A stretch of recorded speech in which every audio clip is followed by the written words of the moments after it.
Novo regulamento do PIS e da COFINS, Instrução Normativa 2121 de 2022, publicada quase no apagar das luzes do ano passado e que trouxe até uma certa preocupação para o pessoal que já estava entrando em férias.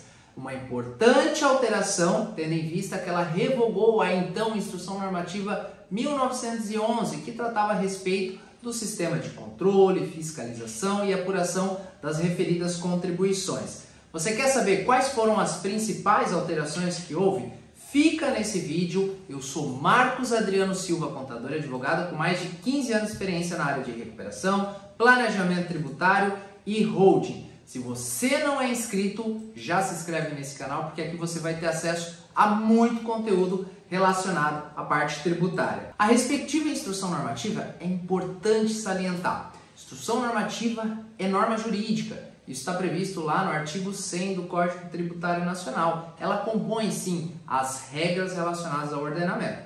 Mas, antes de tudo, eu até comentei com o pessoal, fiquem tranquilos, tá? Vão tirar férias. A instrução normativa ela não tem o condão de criar uma nova regra.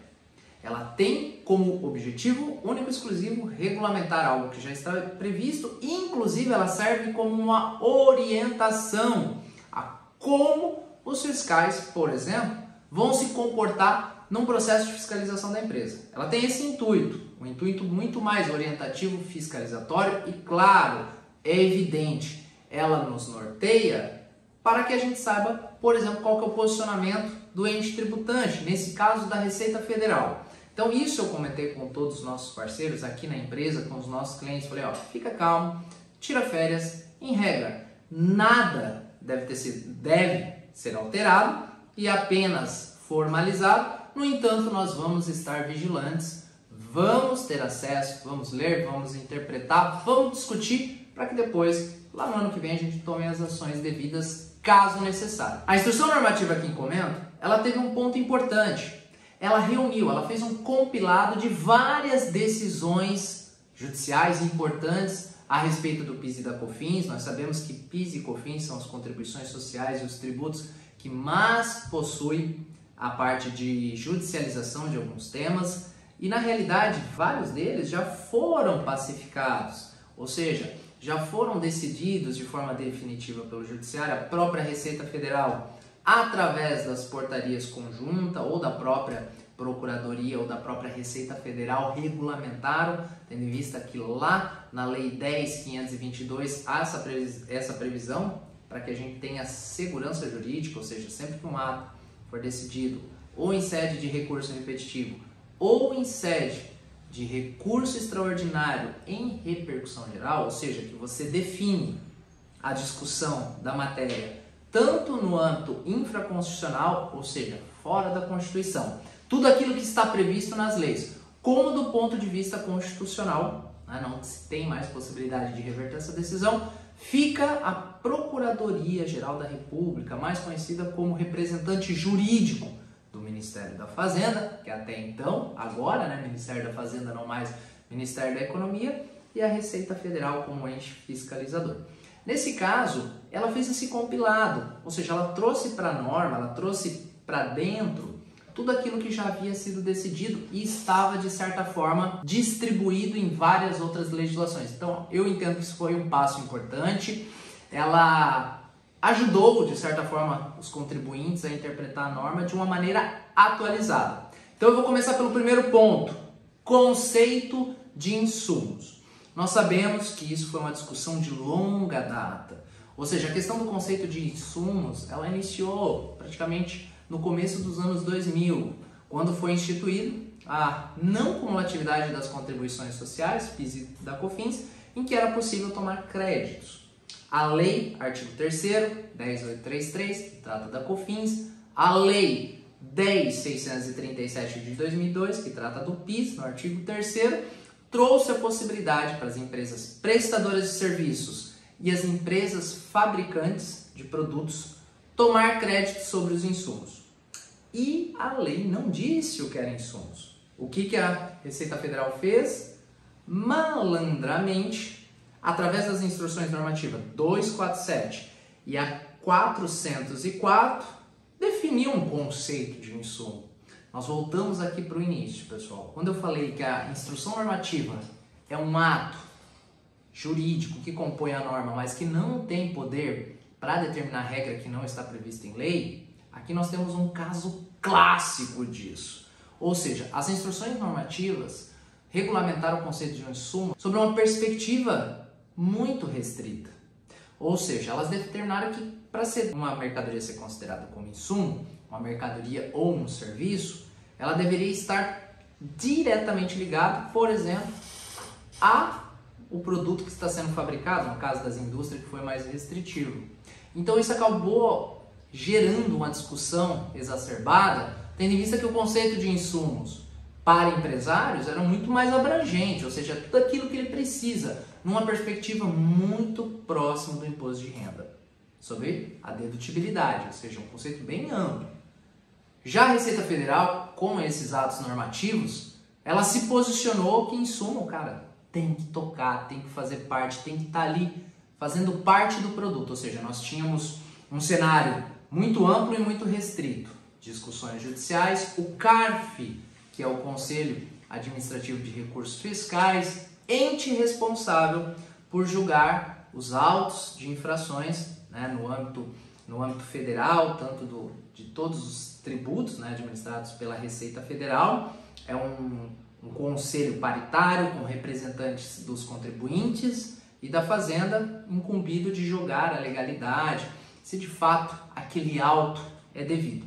Começou a criar um conceito muito próximo do que o STJ lá em 2017 pacificou, no julgamento do recurso especial 1221.170, lá de 2017, no sentido de que insumo é tudo aquilo que é necessário, essencial, indispensável à obtenção, à fabricação do produto ou à prestação de serviço. A partir de então, nós tivemos a aceitação da Receita Federal, da Procuradoria, manifestada através de umas soluções de consulta, mas mesmo assim havia dúvida de qual que era o posicionamento mesmo da Receita Federal. Na regulamentação lá do artigo 175 e mais precisamente no 176 da referida instrução normativa, ela determina o que ela entende como insumo. Então ela faz um rol detalhado que insumos compreende, e eu vejo isso como muito benéfico, né? Mas nada inovador, nada diferente do que nós imaginávamos. A Receita Federal ela admitiu, por exemplo, gastos com equipamento de segurança, ela entendeu que tudo aquilo que é inserido dentro do processo é possível, vários custos, por exemplo, com consultoria de processo, né, os gastos até com transportes de funcionários que fazem parte da produção, questões que antes não era tão claro. O próprio gasto com transporte de produtos em elaboração no próprio estabelecimento, isso também não era admitido, mas ela também vedou. Ela colocou situações que ela não entende como possível de tomada de crédito na perspectiva do conceito de insumos, como, por exemplo, eu falei agora, os transportes de produtos em elaboração, ok. O transporte de produtos acabados, ainda não. Gastos ainda que na produção de certificações, algumas questões de norma regulamentadora, exigência legal, que até então sempre tendeu a ser permitido, a Receita Federal vedou o crédito. Então, o que eu entendo? Que agora ficou claro qual que é o posicionamento oficial da Receita Federal a respeito do conceito de insumos. Está disponível aquilo que ela aceita, consequentemente nós sabemos aquilo que ela não aceita. Significa que acabou, encerrou, a respeito desse tema? Eu entendo que não, porque ainda alguns custos e despesas eu entendo que são considerados como insumos e que devem, de acordo com o que foi definido lá no recurso repetitivo que eu comentei com vocês, o 1.221.170, que é considerado e deve ser passível de creditamento, que a Receita Federal, de acordo com a instrução normativa, ainda não admite. Nesse caso, então, uma das principais alterações foi a regulamentação, ou seja, agora está disponível do conceito de insumos, no artigo 175 em diante, ela trabalha a respeito disso, separado dos créditos normais, ou seja, foi criado artigos, incisos e parágrafos para tratar especificamente disso. Então, primeira alteração? Não. Primeira normatização e posicionamento importante a respeito da Instrução Normativa 2121 de 2002, que é a respeito da regulamentação do conceito de insumos. Reintegra normatização, ou seja, reconhecimento dos efeitos da súmula do STJ 640, que equipara as vendas destinadas para a Zona Franca de Manaus como exportação. Vamos dar um passo atrás e entender o que é o Reintegra para que tudo isso faça sentido.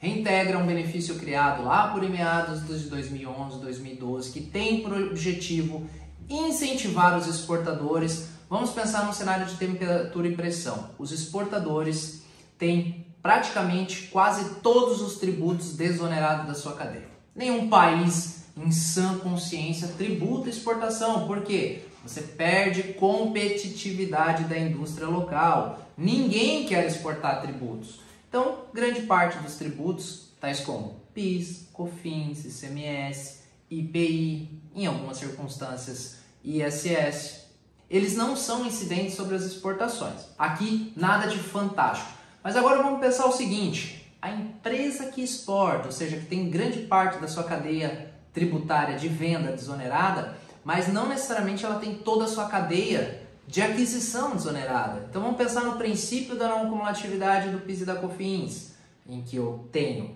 créditos e que no caso de exportação, a legislação, vamos lá, vamos fazer uma reflexão, Lei 11.033, artigo 17, que permite a manutenção de créditos de PIS e COFINS na aquisição de produtos, mercadorias e serviços utilizados e empregados, fabricados, comercializados, cuja alíquota seja zero, não incidente, ou seja, na saída. Então eu posso manter os créditos de acordo com o artigo 17 da Lei 11.33.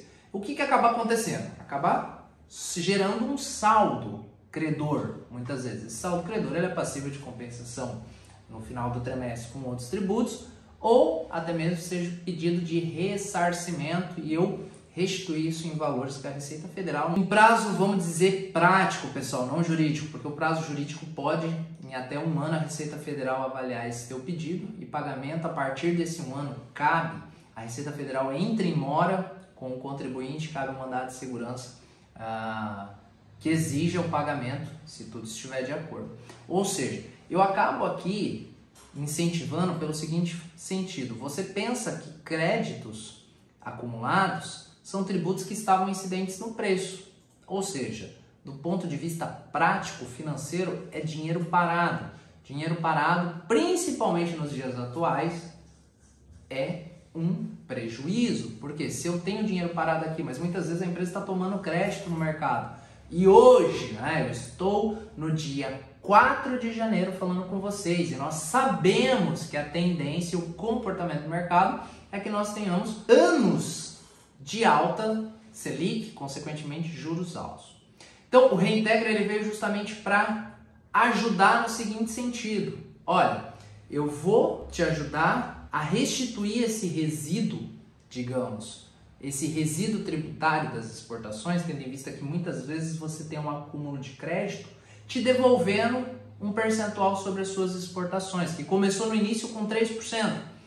E como o Poder Executivo ele pode trabalhar esses percentuais, no decorrer, a gente sabe, contas públicas sempre apertadas, ele foi suprimido. Então hoje nós temos um percentual aí de aproximadamente 0,1 sobre o total de receitas destinadas ao exterior, ou seja, de mercadorias fabricadas. Então ele te restitui ou te ressarce. No caso, você pode compensar com outros tributos ou pode pedir isso, devolução em dinheiro.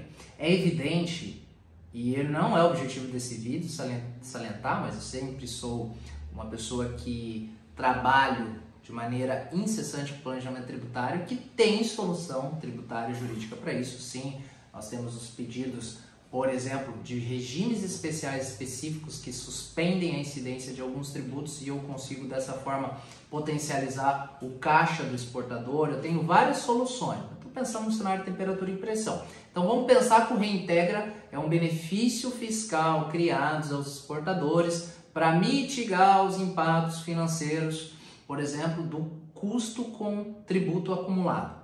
Nesse caso, o que nós temos de diferente aqui, Marcos, que você trouxe esse tema para a nossa conversa como importante? Decreto 288 lá de 1967, decreto que criou e regulamentou a Zona Franca de Manaus.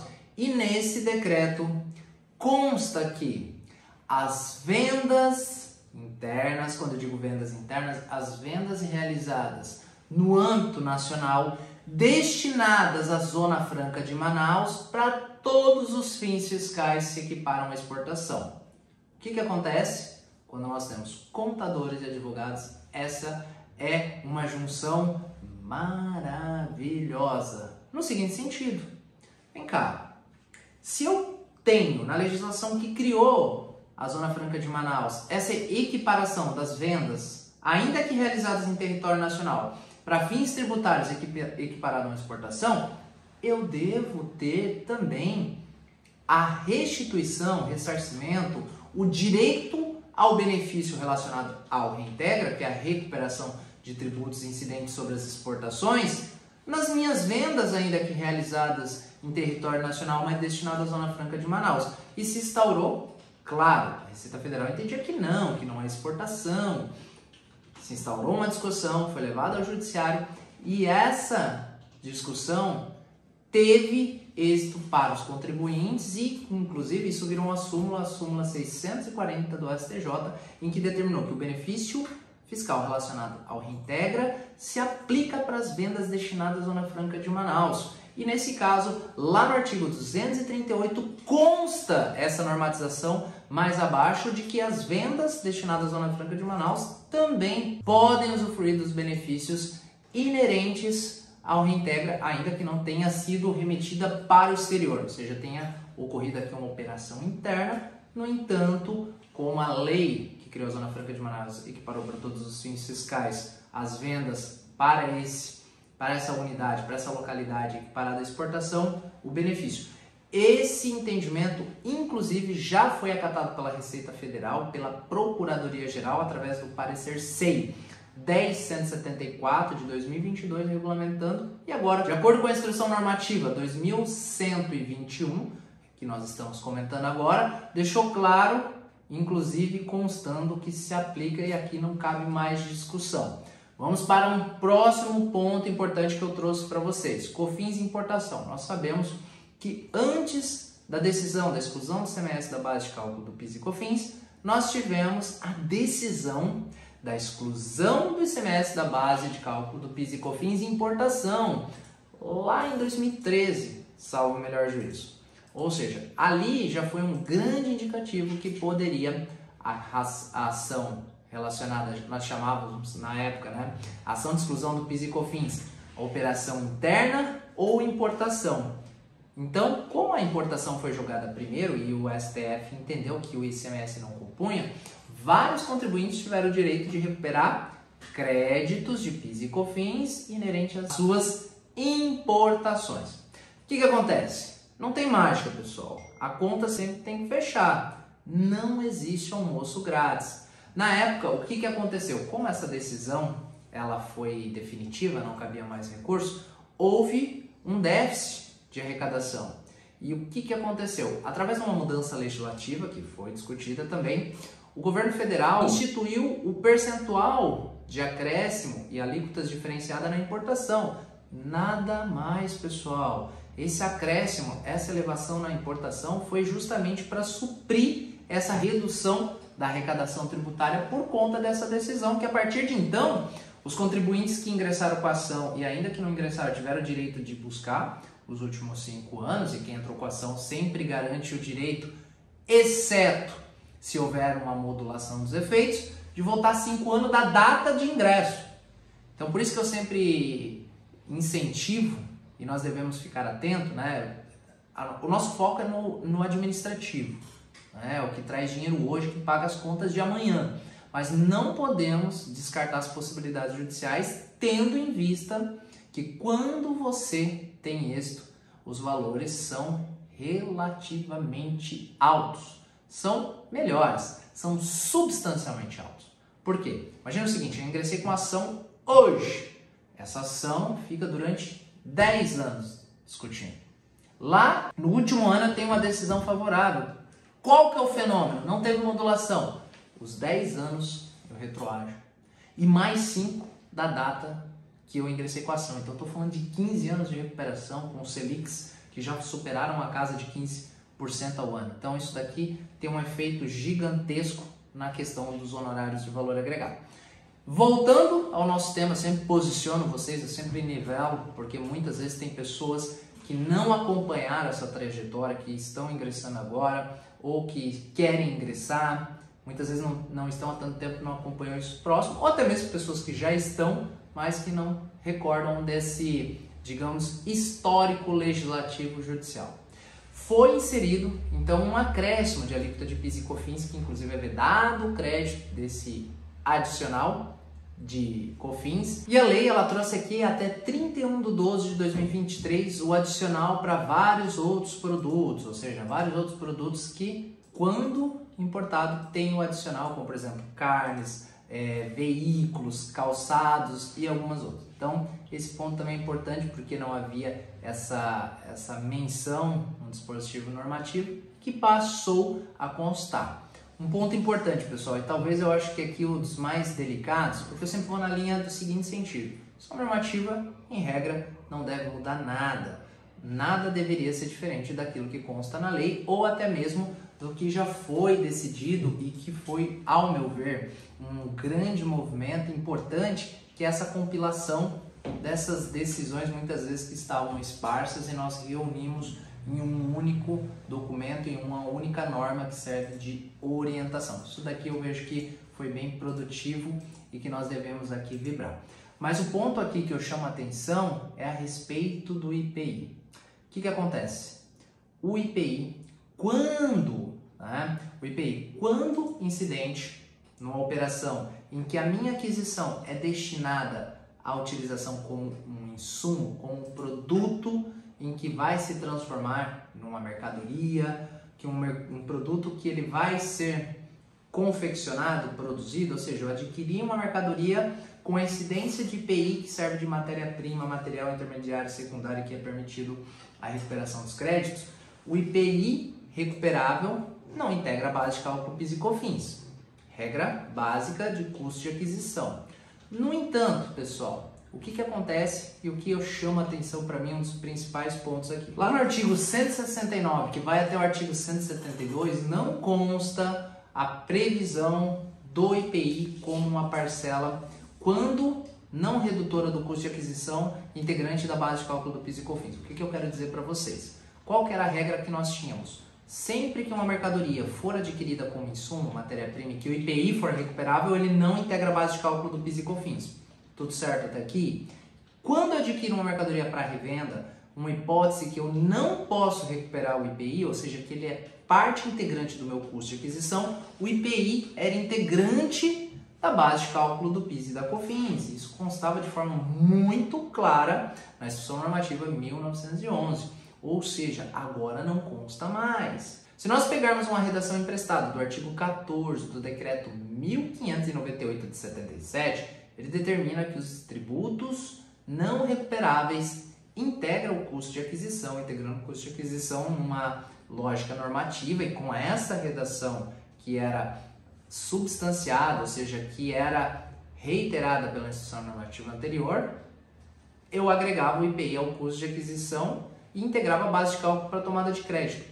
Hoje não há mais essa previsão. Então acho que o grande ponto dessa nova instrução normativa no que se refere à discussão se encontra aqui, nessa ausência de normatização. Por hora, o entendimento da Receita Federal, numa eventual fiscalização, é que o IPI não é base de cálculo para tomada de crédito PIS e COFINS nas operações em que o mesmo não é recuperável. Da mesma forma, inclui o ICMS na modalidade de substituição tributária. Qual que é a regra, pessoal? Mercadoria. Se o ICMS, que incide na modalidade de substituição tributária em operações que eu vou revender, ou seja, eu vou revender dentro da minha localidade, essa é a perspectiva do Instituto do Fato Gerador Presumido, ou seja, sempre que eu vendo para alguém, baseado que ele vai revender dentro da unidade que ele adquire. Por isso que eu recolho o ICMS na modalidade de substituição tributária. Ou seja, eu não recupero o ICMS, regra geral. Então ele é parte integrante do meu custo. Aqui sim, nós temos um posicionamento já antigo da Receita Federal, em que ela entende que não é passível de creditamento. Inclusive, ela já manifestou algumas soluções de consulta, respostas no seguinte sentido.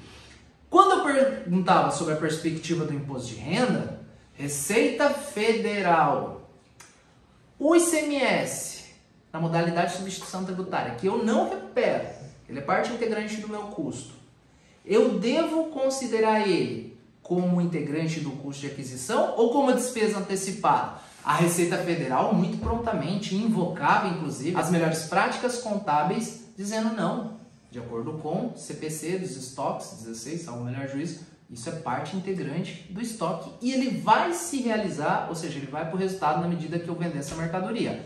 Ou seja, sob a perspectiva do imposto de renda, ela vai deduzir da minha base tributável apenas quando eu vender.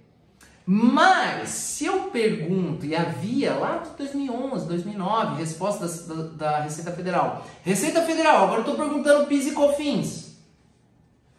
O ICMS na modalidade de substituição tributária não recuperado, ele deve integrar o custo de aquisição da mercadoria? Não deve integrar o custo de aquisição da mercadoria, porque sabe que aqui eu tenho um respaldo para falar do crédito de PIS e COFINS, ele é considerado como despesa antecipada. Que? Eu já lanço o resultado na medida que eu pago? Então vocês viram a falta de coerência com relação a isso? Então, o posicionamento da Receita Federal, depois que a gente teve essa uniformização da COSIT, tudo respondido pela uma única localidade, foi no sentido que não é possível. Discussão judicial muito bem encaminhada, eu acredito que esse ano saia a decisão. Esse é o tema 1125 do STJ. O STF já apreciou e falou: isso é uma discussão infraconstitucional, não me pertence. Então o STJ vai dar a última palavra. Eu entendo que o posicionamento dele hoje é tendente a ser favorável, com a possibilidade de recuperação, mas é por conta de uma decisão judicial. Até então, deixar o ICMS na modalidade de substituição tributária de fora, aqui não é nenhuma novidade. Agora o IPI sim. Outro ponto importante ainda quando eu falo sobre custo de aquisição foi regulamentar para a norma os efeitos da exclusão do ICMS da base de cálculo PIS e COFINS. Então agora a gente dá uma virada aqui nos temas, falamos primeiro da questão dos insumos, decorre de decisão judicial, falamos depois do reintegra, decorre também de decisão judicial, falamos a respeito do IPI por hora, segundo Instrução Normativa 2121 de 2022, apagar das luzes. Não integra a base de cálculo dos créditos, ainda que não parte integrante do custo de aquisição. E agora, falamos também de ICMS na modalidade de substituição tributária, nenhuma novidade. Apostem, prestem atenção, apostem na oportunidade de recuperação judicial, principalmente distribuidores de alimentos, supermercados, postos de combustíveis, talvez, aí depende dos números, mas estabelecimentos varejistas que trabalham com mercadoria sujeita à substituição tributária apostam nessa tese, uma tese muito boa e que pode trazer bastante resultado. Outra decisão judicial que nós acompanhamos muito próximo é a chamada tese do século, que é a exclusão do ICMS da base de cálculo do PIS e COFINS e que teve no ano de 2021 uma definição através do julgamento dos embargos declaratórios que determinou o seguinte: ICMS destacado não integra a base de cálculo PIS e COFINS e a lei entendeu dessa forma, ou seja, até aqui nenhuma novidade, tá? Ela também regulamentou a seguinte questão, que havia muita dúvida, inclusive eu atendi muitas empresas aqui pela Safe, em que limitavam o crédito, ou seja, excluía o ICMS da base de cálculo PIS e COFINS das minhas saídas, mas também excluía o ICMS da base de cálculo PIS e COFINS das minhas entradas. Então, a instituição normativa ela reconheceu aquilo que o STF também decidiu, e que foi regulamentado também através das portarias conjuntas, que é o quê? O ICMS não foi objeto de discussão no recurso extraordinário, que julgou em repercussão geral esse tema, então ele não deve ser excluído da base de cálculo do PIS e COFINS, ou seja, aquele ICMS que eu tenho destacado nas notas fiscais que eu adquiro e que eu tomo crédito de PIS e COFINS, conforme o artigo 3º da Lei 10.833 e a 10.637, ele é parte integrante do custo de aquisição e é passível de creditamento.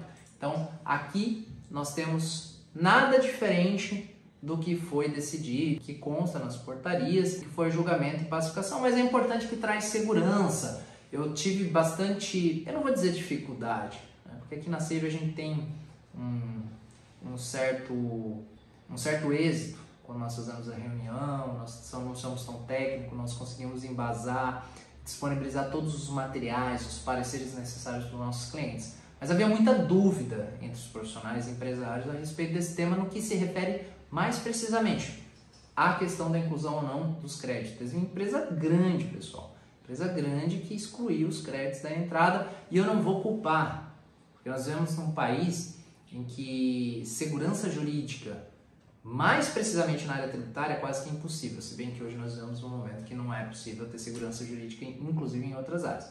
Mas, quando você está à frente de um conselho de administração, quando eu falo de bilhões, muitas vezes o instinto de sobrevivência nos leva a tomar decisões mais conservadoras, inclusive conservadoras até demais em alguns casos, por conta do medo. E é natural, eu entendo, e por isso que eu, desde o início, eu chamei a atenção para esse ponto como muito produtivo, como muito benéfico, que é a regulamentação e o compilamento dessas decisões para dar segurança. Hoje, se nós tivéssemos com uma instrução normativa com essa menção, por exemplo, essa empresa de bilhão não teria tomado uma decisão tão conservadora que durante acho que 2, 3 anos isso representou mais de 20 milhões. É muito dinheiro, pessoal.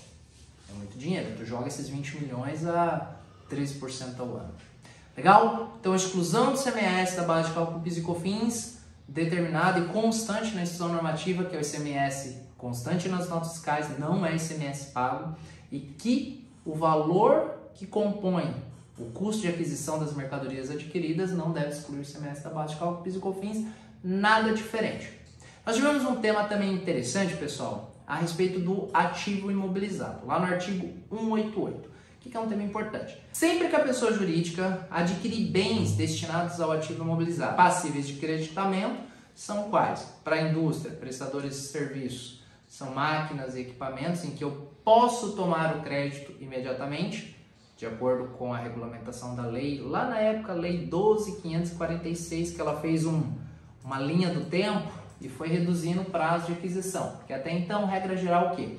Ativo imobilizado, eu tomo crédito sobre a depreciação e não sobre o valor da aquisição, como é com as mercadorias. Essa era a regra geral. Aí essa regra geral foi flexibilizada quando é máquinas e equipamentos utilizados na prestação de serviço ou na fabricação de produtos industrializados pela empresa, que eu posso tomar o crédito imediatamente, não tomo lá no FD contribuições na escrituração do documento, eu tomo lá no ajuste do campo se é depreciação ou não, no F120 ou F130 se é aquisição ou se é depreciação. Então, eu posso tomar o crédito imediatamente. Quais são os bens que eu não posso tomar imediatamente? Aqueles bens, por exemplo, que eu construí, né, eu tenho que tomar pela depreciação e dependendo da situação. Ainda há bens que eu tomo crédito sobre a depreciação e não sobre o custo de aquisição. Nesse caso, lá no artigo 188, ela determinou que sempre que eu tomar crédito de um bem que é pertencente ao ativo imobilizado de uma empresa, eu tenho que ter registro específico ou planilha, ela consta lá. Vou ler para você. Na hipótese da pessoa jurídica não adotar o mesmo critério para apuração dos créditos PIS e COFINS para todos os bens do seu ativo imobilizado, deverá manter registro contábeis ou planilhas em separados. Ou seja, sempre que eu tiver um conceito diferente, eu devo ter esse controle que até então não existia, não era algo exigido, mas as empresas que prezam pelas boas práticas fiscais e contábeis já sempre têm esses controles apartados. Pessoal, esse foi os pontos que eu entendo de mais relevante. É possível que talvez no decorrer aí dos próximos meses a gente em uma leitura mais apurada traga algo diferente, mas lembrando, a instrução normativa não tem o condão de mudar nada, ela não tem nem esse poder, e sim regulamentar, prever e principalmente orientar qual que é o posicionamento da Receita Federal e dos auditores em eventual fiscalização que eles devem adotar referente ao sistema. Vejo como muito produtivo, muito benéfico e traz segurança para alguns pontos relacionados a todas essas decisões que haviam sido, nos últimos principalmente 5 anos, exaradas pelos tribunais superiores, já pacificadas, mas que ainda estavam dispersas, né? Isso, de alguma forma, em alguns casos, a ausência de formalização trazia insegurança para os contribuintes e agora consta tudo aqui. Isso vai ser muito produtivo para o nosso trabalho de recuperação tributária, de planejamento tributário, de consultoria, enfim, de assessoramento nessa área tributária. Então, se você gostou desse vídeo, além de já ter solicitado, novamente, se inscreva, curta, encaminhe para aquele seu amigo, para aquela sua pessoa conhecida que precisa sempre se manter atualizado a respeito das normas, tanto para o exercício da sua função, como até mesmo para a orientação dos seus clientes. E até o próximo vídeo.